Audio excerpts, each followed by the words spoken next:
para tentar nivelar na cabeça do judeu que ele não é privilegiado. Então, mundo não é todo mundo. Mundo é os primeiros apóstolos tentando mostrar para o judeu que o gentio também foi salvo. Então, quando ele diz todo o mundo, ele não está dizendo todas as pessoas. Porque se fosse todo mundo estava respondendo a Deus. Fala pessoal, sejam bem-vindos ao nosso canal. Mas antes de assistir esse vídeo, se inscreva no canal, ative as notificações e deixe seu like. Que Deus te abençoe grandemente. Paz, irmão, você tá bom? Abra sua Bíblia no Evangelho de Mateus, capítulo 13. E hoje o nosso tema vai ser joio versus trigo, frutos versus resultado. Hoje eu tive acesso a informações sobre o joio e trigo que eu fiquei mais maravilhado. Eu não tinha me aprofundado, né? Era uma parábola de Jesus que não desceu ao meu coração como deveria e meu conhecimento sobre o texto era rápido, raso, né? E o básico que eu compreendia do texto, além do óbvio, é que a diferença básica entre joio e trigo é a sua capacidade de dobrar durante o vento, né? Então o vento bate sobre a plantação de trigo e o joio ele não vai ceder, ele é austero, né? Ele é firme. E o trigo não, o trigo ele dobra, né? Ele, dependendo do impacto do vento, ele consegue ir até o chão e volta à sua posição. E ali Jesus não usa nada à toa, né? Jesus usa uma figura de linguagem para deixar claro para nós que a diferença central entre joio e trigo é a adoração. E se é adorador, se dobra facilmente, é convencido facilmente, retrocede facilmente, diz sim, Senhor, facilmente, diz eu te amo facilmente, diz eu me arrependo facilmente, né? Mas hoje a gente vai tentar se aprofundar um pouco mais. O trem aqui está brilhando em mim, igual discoteca. Você abriu aí, Mateus 13, verso...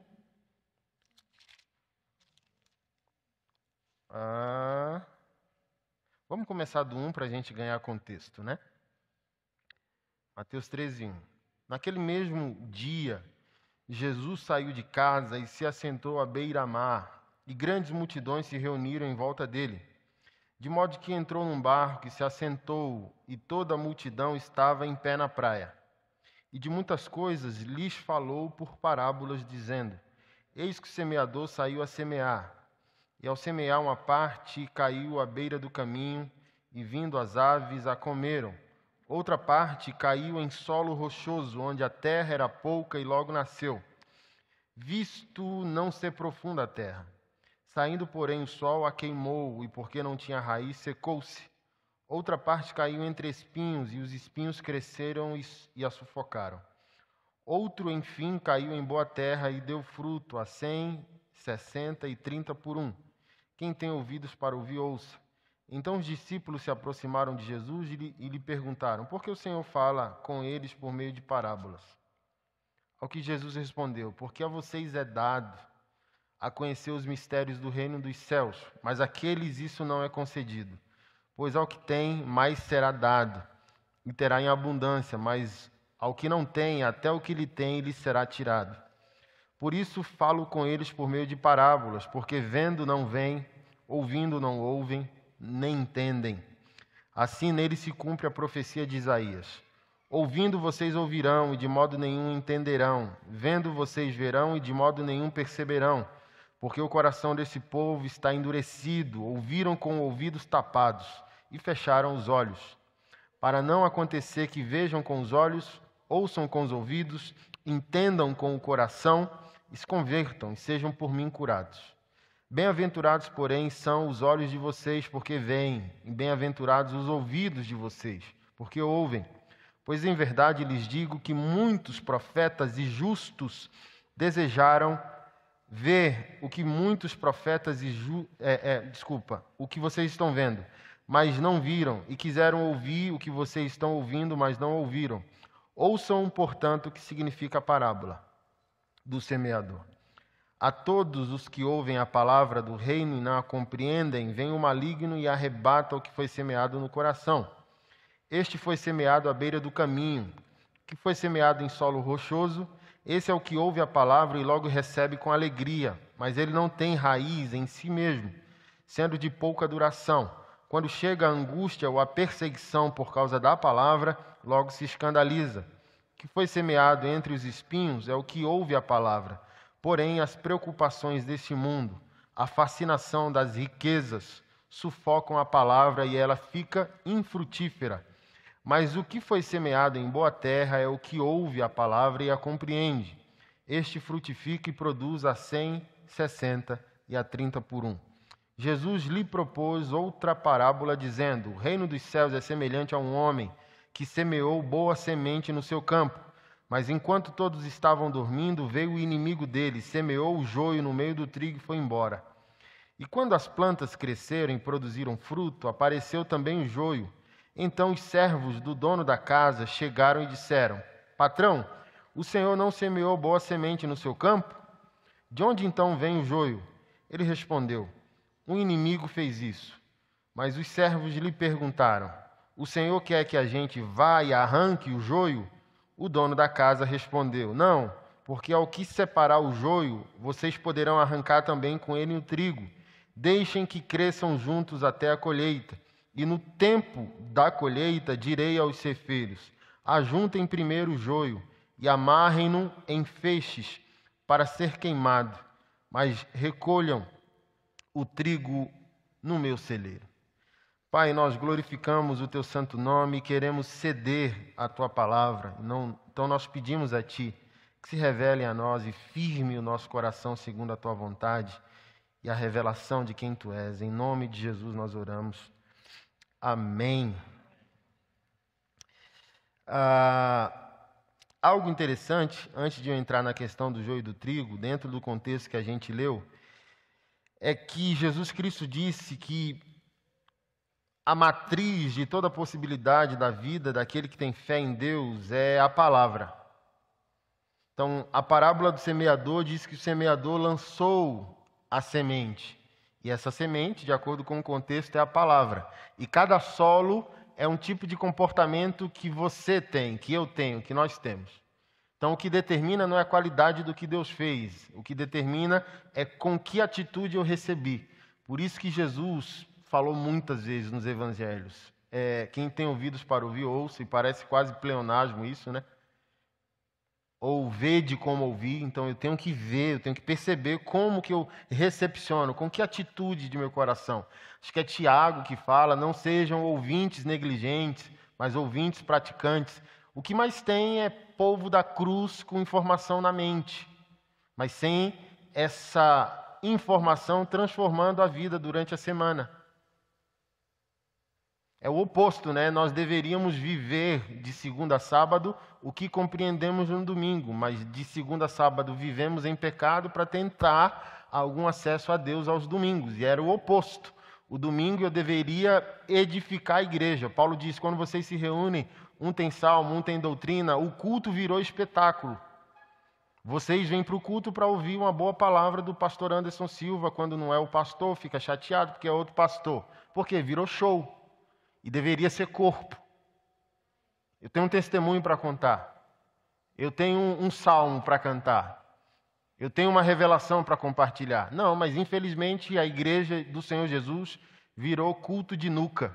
Você assiste o espetáculo sagrado de um olhando pela nuca do outro que está na cadeira à tua frente.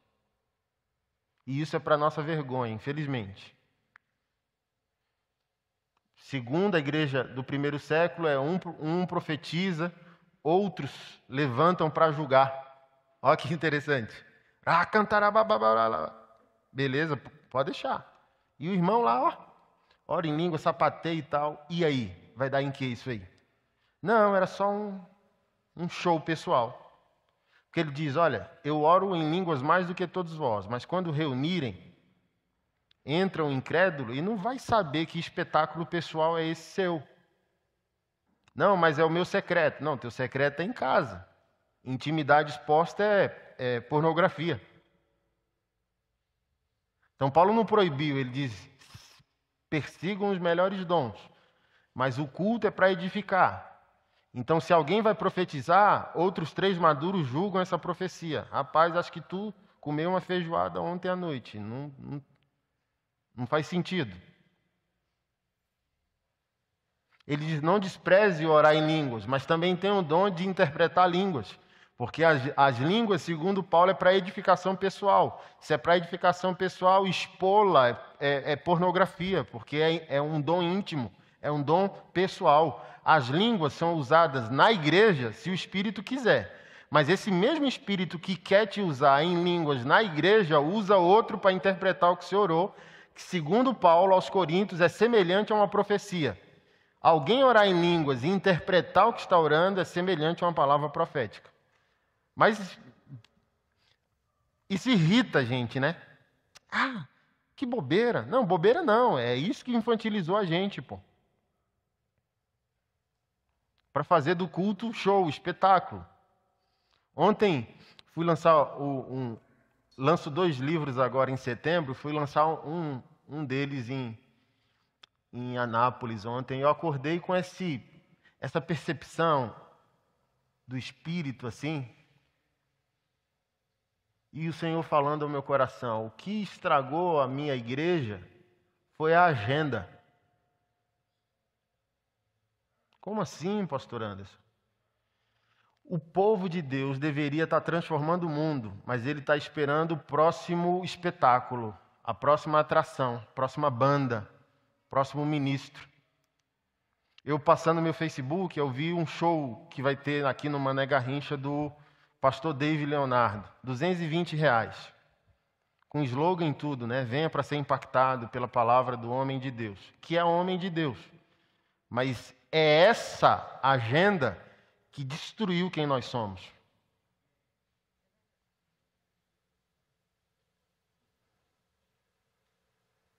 E nenhum problema, poderia ser um evento cristocêntrico, porque o destino faz sentido para a edificação da igreja e a transformação do mundo. Se for isso, tudo bem. Fazemos eventos, conferências, seminários para edificar o povo de Deus e transformar o mundo. Se não edifica a igreja e nem transforma o mundo, nos destrói. Porque a gente fica: qual vai ser o próximo show?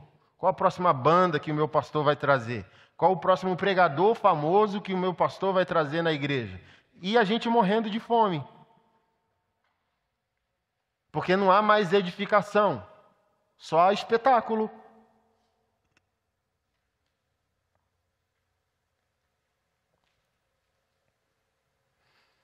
Algo interessante, um pastor presbiteriano.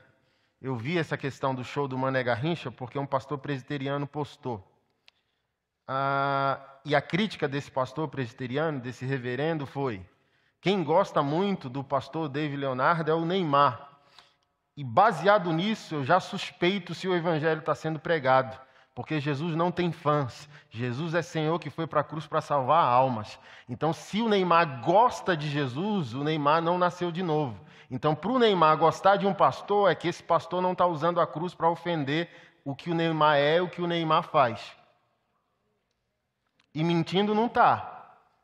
Porque 100% Jesus é a faixa. Mas Natal é alugar uma ilha para fazer suruba com os amigos. E é isso que acontece. Quando nós negamos a ofensa do Evangelho, que é a cruz de Cristo, nós transformamos Jesus em amiguinho, Jesus em terapia para a culpa. Minha mulher vai me abandonar. Então, os famosos usam Jesus para terapia de amor. Mas Jesus é o leão da tribo de Judá, dizendo: arrependam-se, arrependam-se. Então, se a artista funkeira do Rio de Janeiro gosta de Jesus e gosta de ir para a igreja para se sentir bem, tem alguma coisa errada com a nossa pregação. Um grande homem de Deus disse: depois da mensagem do Evangelho, as pessoas odeiam o pecado que está praticando ou nos odiará.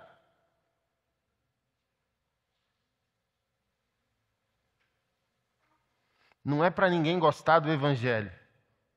É para o pecador se arrepender dos seus maus caminhos. Porque o que mais tem? Jesus é legal. Jesus homem. Mas esse Jesus legal que é usado como terapia é o Jesus humano. Não, ele é 100% homem. 100% Deus. Insere a divindade de Jesus naquilo que você está falando sobre a sua humanidade e veja se vão gostar de Jesus.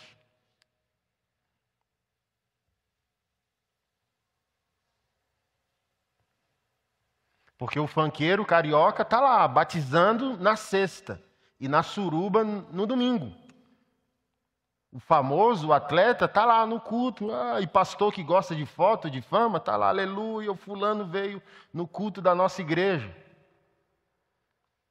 E como diz Iago Martins, uma geração de pastores anestesiando pecadores que estão indo para o inferno, e essa informação foi negada a eles. Porque olha só, o cara vive com o diabo. Quando o pastor não prega o evangelho, o pastor anestesia esse pecador que está caminhando para o diabo, mas ele está anestesiado e diz, eu gosto de Jesus, e o pastor lá fez uma oração por mim, está tudo bem.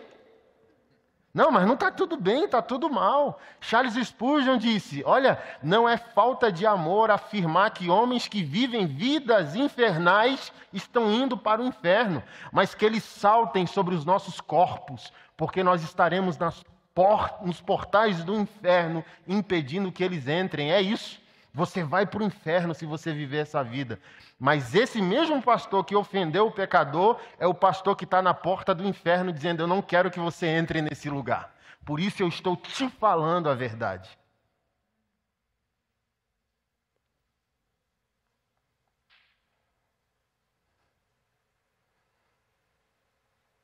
Então hoje estão reclamando da semente, mas o problema é o solo que não foi preparado. Quem é o mensageiro, o pregador, o pastor? Aquele que ajuda você a preparar o seu solo. Como você vai receber essa preciosa palavra?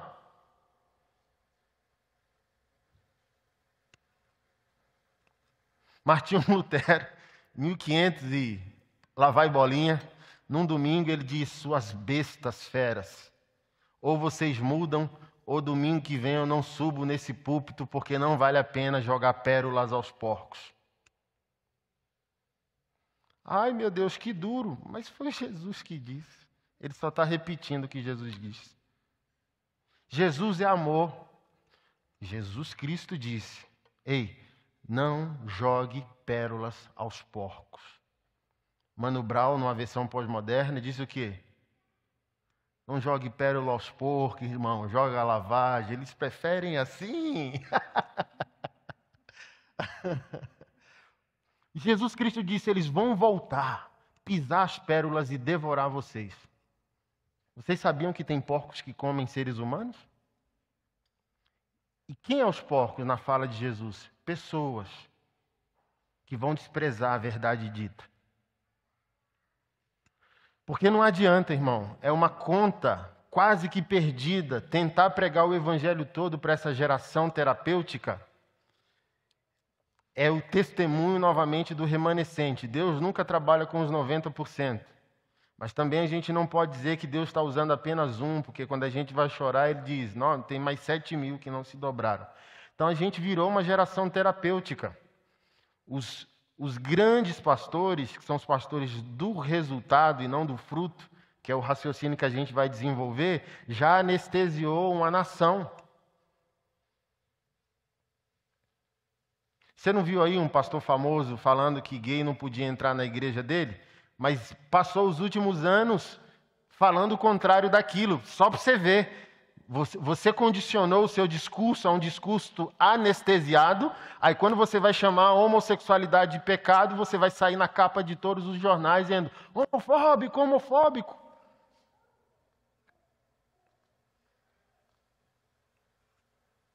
Porque a placa com o cálculo tem que estar na porta já. Já passei por isso. Muitas vezes.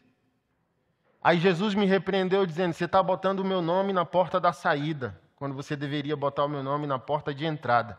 Porque é evangelho. O homem que quer se arrepender, seguir Jesus, tem que fazer seu cálculo. Isso é Bíblia, palavra de Jesus. Faça o cálculo para no meio da sua construção você não ser envergonhado.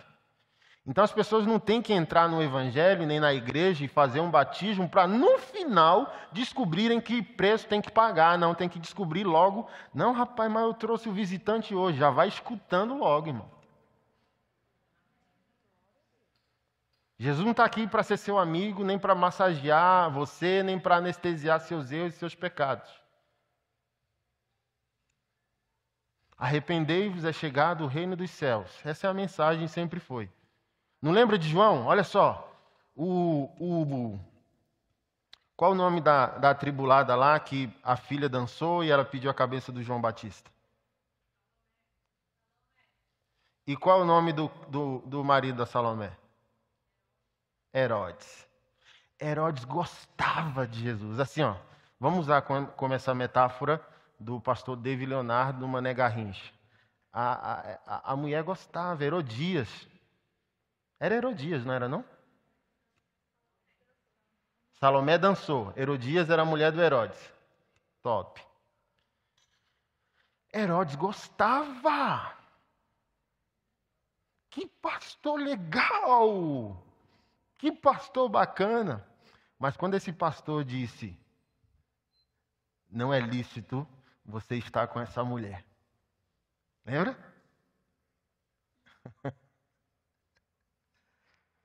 Aí a mulher é irmã da Gesa, irmã gêmea da Gesa, lembra da Gesa? Que era a cabeça dele numa bandeja. Essa é a consequência do homem de Deus. O homem de Deus é legal, até que o homem de Deus abra a Bíblia e fale sobre o destino eterno daquele que se rebela contra Deus. Irmão, imagina nós, pastores, o horror que será para nós lidar com pessoas que evitamos o confronto e elas foram condenadas.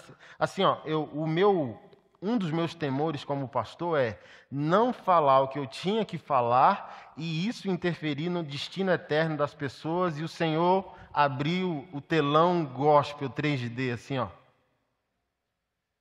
Porque você não falou. Aí a minha dor é, o meu erro já está na graça, contabilizado, é erro de percurso, ou não, vou ter que responder por isso, vou ter que ser julgado pelo Senhor por isso, de alguma maneira.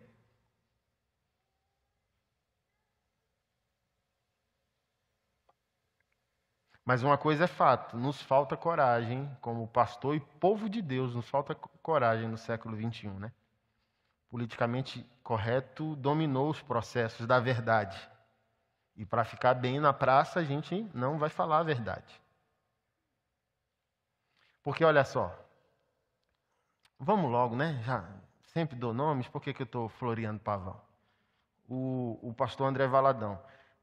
Você acha que ele está errado no que ele disse? Alguém aqui viu o que ele disse? Leu o que ele disse? Que assim, ó, fizeram uma pergunta no stories dele. 2 homossexuais frequentam a igreja, não querem deixar o pecado, mas querem permanecer na igreja.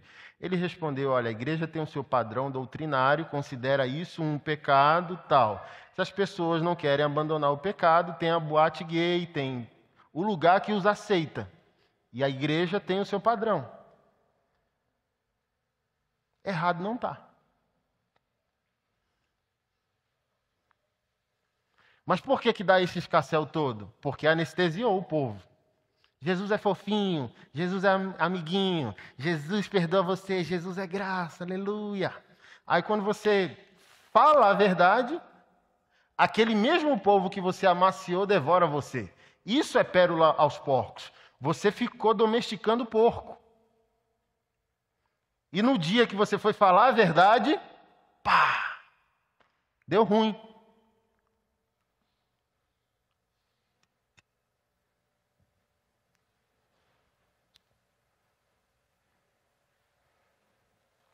Porque eu sou claro. Por exemplo, tinha um casal de mulheres que pediram para frequentar aqui a igreja. Entraram em contato comigo dizendo: nenhuma igreja em Brasília que a gente foi permitiu. Você nos permite? Eu falei: lógico, lógico. Mas é o que eu sempre ensino vocês: braços abertos e Bíblia também. Porque uma coisa é frequentar a igreja, outra coisa é ser discípulo de Jesus. Mas elas ficaram 2 meses e não aguentou o nó não aguentou a pancadaria. Que a cada domingo eu só estou abrindo a Bíblia e lendo a Bíblia. Pode vir quem quiser, como quiser.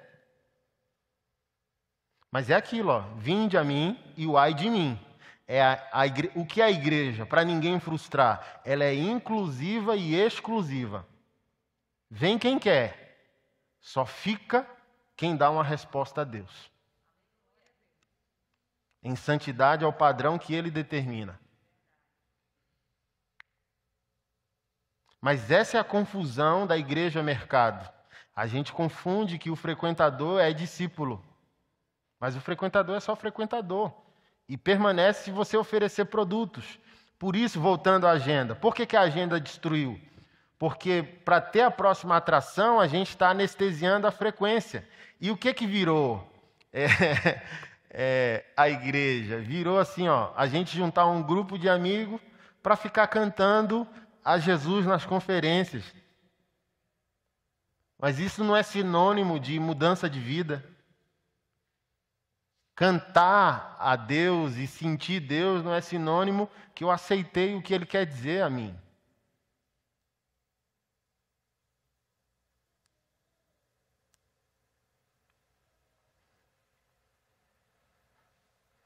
Então, isso parece ser uma má notícia, mas é uma boa. A nova geração não tem solo para receber a palavra como ela é. Então, a nossa missão como povo de Deus é ajudar as pessoas a prepararem o solo.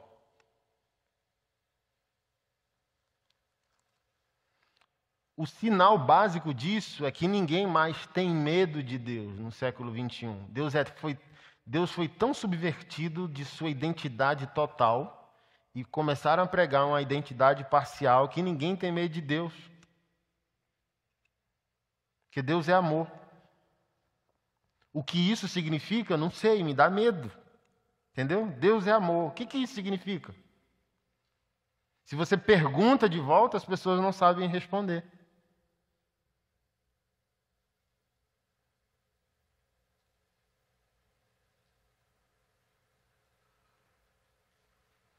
Porque aceitar tudo em nome do amor é o oposto ao verdadeiro amor.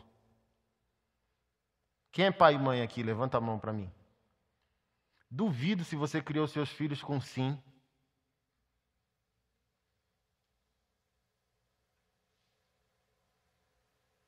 Duvido que você criou seu filho com com psicologia positiva, negativamente falando, né? Não afetando esse conceito da psicologia positiva. Sim, não frustra. Tipo assim, reprovava, né? Antigamente, hoje não pode reprovar o sujeito, porque é uma outra maneira de entender o mesmo conteúdo. Não, o conteúdo é aquele. Então, o mundo se adaptou a não nos frustrar. Não podemos chatear. A gente muda de namoro, muda de noivado, muda de casamento, muda de empresa, muda de igreja, sempre que é desafiado a pular um muro. A vida é desafio e condiciona. Por que a gente é uma sociedade com alto potencial depressivo e suicida? Que as pessoas não sabem mais pular muro nem quebrar muro. Tem que levar as pessoas. Quanto mais assim, ó.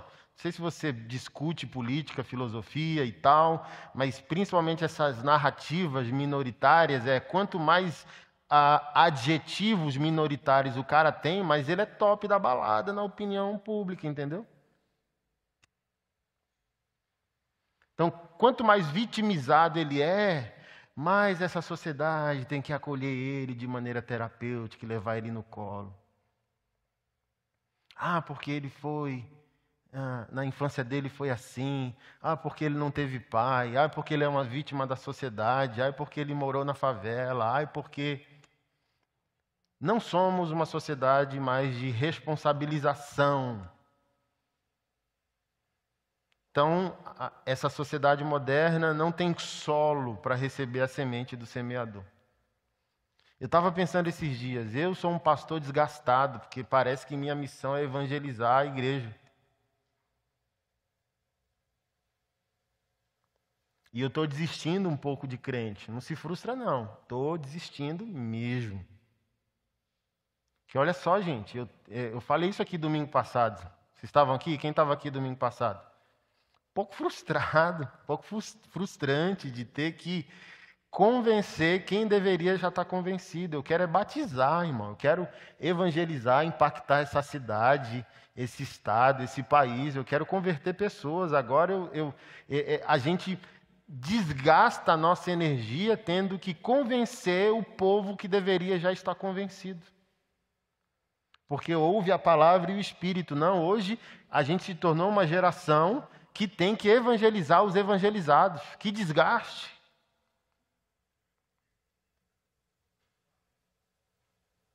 Tem que resolver o casamento de gente que já deveria ter o casamento resolvido. Deveria estar discutindo outros assuntos. Sobre como progredir. Não, mas a gente tem que... O cara tem 10 anos, 15 anos de fé e a gente tem que tratar ele como o bebezinho do gabinete pastoral, gente. Eu não tenho mais paciência para isso, não. É o que eu sempre falo para vocês, eu sou pastor emancipador. Eu abro... uma garota aqui da igreja, acho que a Amanda da mãe dela, mandou uma mensagem para mim dizendo, vai deixar a igreja morrer, pastor? Aí eu falo, é o Satanás na vida desse povo, né? Eu falei, querida, faz o seguinte, eu vou gravar esse áudio, você ouve com muita atenção, manda para sua mãe e provavelmente para o grupo de fofoqueira que está junto com ela. Uma igreja só morre quando a Bíblia está aberta e a liderança está em pecado, que não é o meu caso. Manutenção do caráter em dia, manutenção da santidade também em dia, e a cada domingo subindo num púlpito com a Bíblia aberta. Agora, se você e sua mãe querem berçário espiritual, por gentileza, procurem outra igreja. Eu não sou pastor para dar a você o que você quer, eu sou pastor para dar a você o que você precisa. Quer diversão, quer comunhão, vá para o cinema, vá sair com seus amigos, não é comigo não. Meu compromisso com você é moral, espiritual, teológico e bíblico. Eu não sou seu pastor para divertir com você, eu não sou seu pastor para ir no chazinho do seu casamento, no chazinho de descobrir se seu bebê é azul ou rosa. Porque imagina, se eu for no aniversário de um e eu não vou no outro, eu crio uma guerra dentro da congregação. Quantas pessoas congregam nessa igreja? Então se dá atenção a um e não dá a todos? E mas por isso que os apóstolos falaram, levanta 7 homens cheios do Espírito para servir as mesas. O que é isso? Para cuidar do cotidiano da igreja. E aquele que tem um chamado central naquela congregação vai se dedicar à palavra e à oração. Então, eu falei, vai arrumar o que fazer, garoto. Me deixa. No dia que eu estiver em pecado, me liga e diz, a igreja está morrendo. Aí eu falo, está morrendo mesmo, que eu estou em pecado. Conversa maluca que é essa? Por quê? Não tem solo, irmão. Tipo assim, não é suficiente. Um culto como esse, de ensino, de fundamentação, não é suficiente porque você não está nem aí. Você veio para um culto para ter sensações e não compromisso com a palavra. Aí você precisa do colinho do pastor Anderson, porque nem serve pastor William, nem serve outro pastor. Tem que ser o colinho do pastor Anderson. Olha, aí procuram aqui a equipe dizendo, se o pastor Anderson sentar com o meu marido, ele vai transformar. Vai não, teu marido não presta. Porque se ele prestasse como crente, ele estava dando uma resposta à palavra. Eu vou perder meu tempo, eu vou me irritar. Porque o que é gabinete pastoral? Não é berçário não, irmão. Gabinete pastoral é para ajudar o povo de Deus a solidificar a decisão que já tomaram. Gabinete pastoral não é para convencer você a um lugar que você não quer ir. Gabinete pastoral é para conduzir você a um lugar que você já escolheu ir.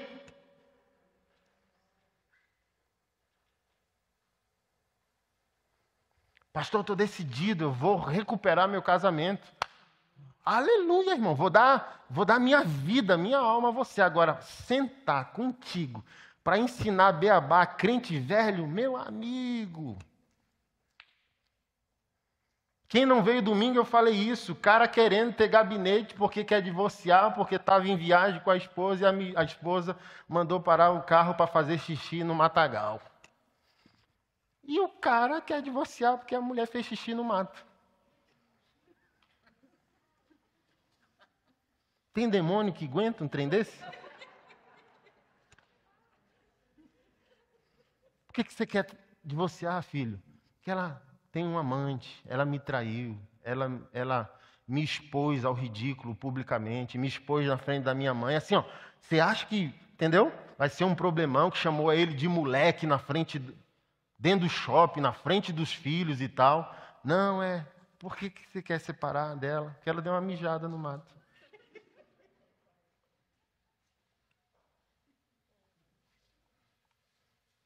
Aí tem pessoas passando fome, sendo violentadas sexualmente nesse exato momento que o crente quer banalizar o sagrado. Meu irmão, nem Jesus teria um gabinete desse não, macho. Jesus foi para a cruz para transformar pessoas e o mundo, os apóstolos também, os apóstolos. Hã? Ou você não lê Bíblia? O que Paulo falou aos Coríntios? Que a igreja infantilizou. Sou de Paulo, sou de Apolo, sou de Pedro, mas foi Paulo que me batizou. Não, foi Pedro que me batizou, foi Apolo que me batizou. E Paulo já irritou, dizendo, gente, que conversa fiada que é essa? Nem Pedro, nem Paulo, nem Apolo morreu por nenhum de nós. Quem sou eu? Batizei só uma família tal, mas nem para batizar Deus me chamou para pregar as boas novas com poder e virtude. Parem de loucura.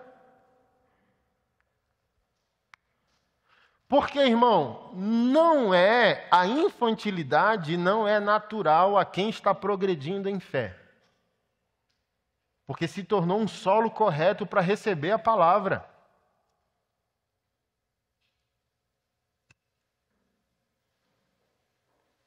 Mas sabe por que o povo de Deus virou infantil? Porque infantilidade é lucro.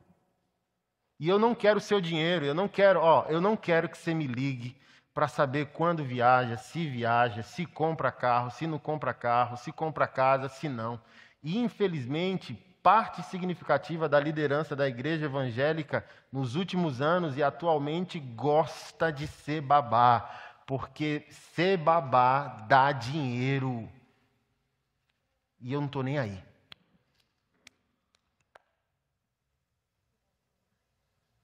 É aquilo, ó.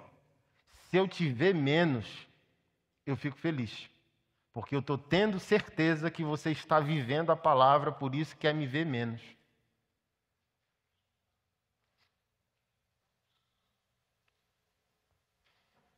Amor liberta, irmão. Amor não infantiliza não, macho. Amor dá poder.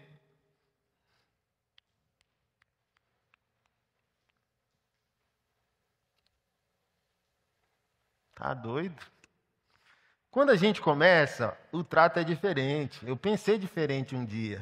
Esse negócio de papai, pai espiritual, paizinho espiritual.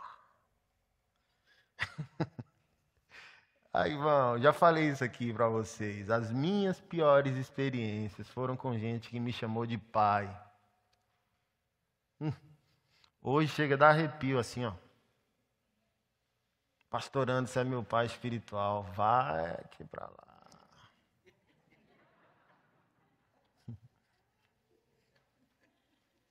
Olha só, gente, porque como não infantilizar uma liderança que aceita para si um crédito que não é dela? Como que você vai me chamar de pai em desonra ao teu pai natural? Como que um estranho como eu, que entra na tua vida hoje, pode sair semana que vem? Vai receber uma honra que deveria ser dada a quem te gerou. Imagina, eu como pai, tenho 4 filhos. Imagina, meu filho chamando o pastor de pai. Eu dou uma banda no pastor e nele. Onde que o pastor estava quando estava com febre? Onde que o pastor estava nas 3 horas da manhã, que eu saí correndo contigo para o hospital? Pastor pagou tua escola, tua faculdade, tua fralda, comprou teu cachorro. Se orienta, rapaz, que mané pai.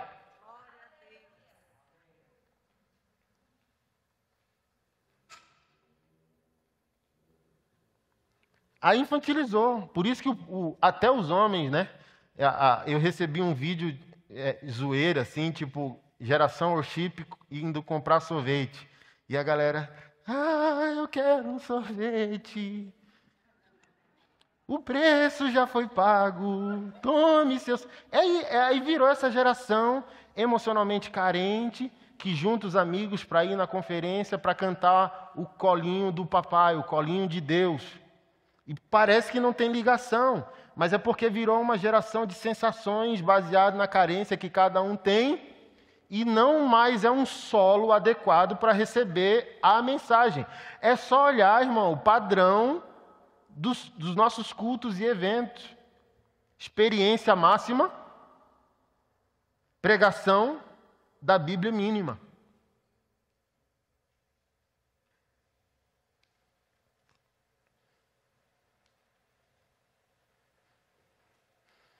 Então, a origem da frutificação não é a experiência epidérmica com o Espírito Santo, é a palavra.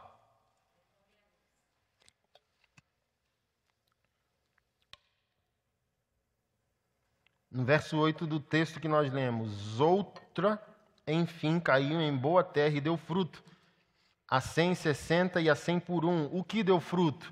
Recepcionar a palavra de Deus.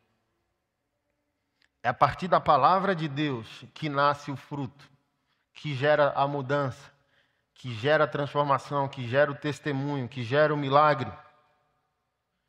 E olha que interessante, irmão, Jesus é esplêndido. Os discípulos perguntaram, por que o Senhor fala por meio de parábolas? Para a maioria de vocês não entender.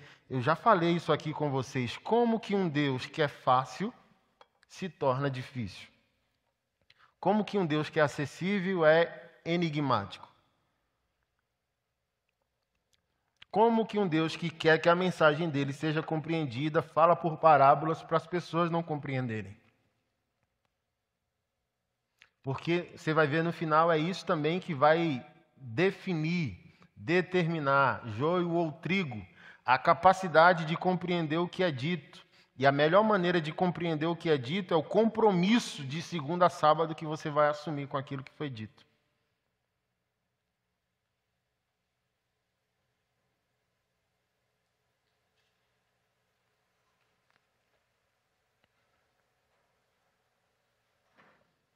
A vocês é dado a conhecer os mistérios do reino dos céus. A vocês quem?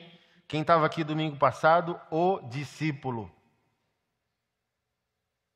Repaginando, o que a gente viu domingo passado? Foi domingo passado, domingo retrasado, desculpa. Domingo passado foi Superior Aliança, capítulo 16. Domingo retrasado. Frequentador, salvo, discípulo e Marte. Os 4 estágios de um evangélico. Esse evangélico pode ser frequentador de igreja e se iludir profundamente, o Neymar da vida. Reprovado de segunda a sábado, mas faixa de 100% Jesus na hora do gol. O salvo, que não quer ir para o inferno, nem para o céu ele quer ir, ele só não quer ir para o inferno. Então ele continua indo para a igreja para ser salvo. E pode ser. O Senhor salvou o Dimas às 49 do segundo tempo, lembra do ladrão da cruz? Mas eu citei a fala de um homem de Deus dizendo, eram 2 ladrões. Só um foi salvo para ninguém se desesperar. Um foi salvo para ninguém desesperar. Mas foi só um salvo para ninguém se iludir. O discípulo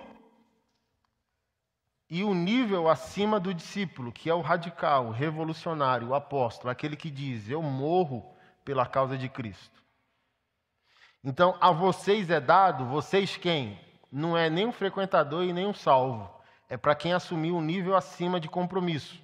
É aquilo que eu sempre explico. Jesus tinha uma multidão, 70, que discipulava de 2 em 2, 12 discípulos, 3 discípulos mais maduros e 2 amigos.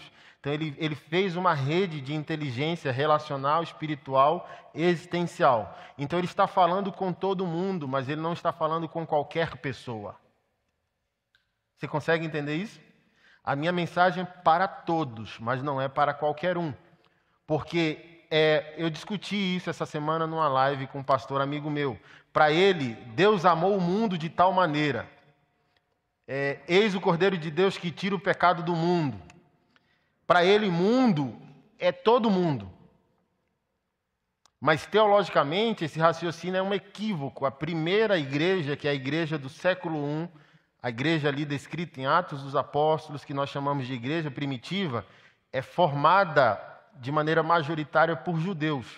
Então o judeu tinha um raciocínio unilateral, de que a aliança era com ele. Por isso que Paulo escreveu o livro de Romanos, para dizer todos pecaram. Para tentar nivelar na cabeça do judeu que ele não é privilegiado. Então, mundo não é todo mundo. Mundo é os primeiros apóstolos tentando mostrar para o judeu que o gentio também foi salvo. Então, quando ele diz todo o mundo, ele não está dizendo todas as pessoas. Porque se fosse todo mundo estava respondendo a Deus.